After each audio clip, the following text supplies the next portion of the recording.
Cons Maths 5 Plus, page 17.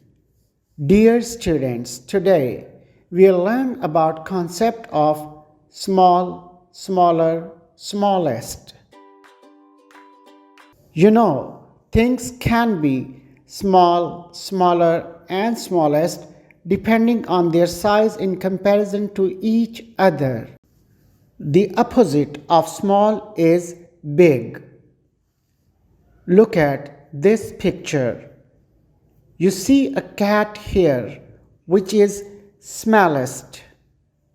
The goat is smaller, but the horse is small in size.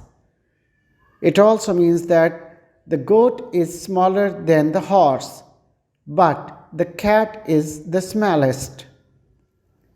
Hence, the cat is the smallest among the goat and horse, while the elephant is big in size.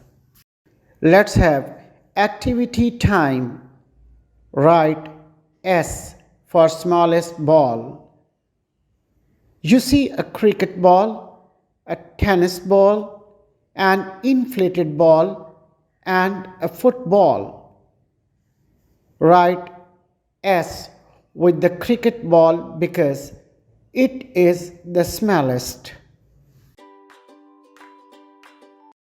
Respectable teachers and parents explain to the children the concept of small, smaller, and smallest so that they may compare objects with reference to their size.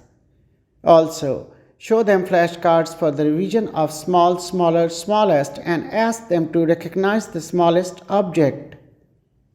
Help them to understand the concept of small, smaller, smallest through practical demonstration in the classroom. Ask the children to name all small, smaller, and smallest objects they see in their immediate surroundings. Appreciate the children who recognize well and understand the difference between small, smaller, smallest. Thank you.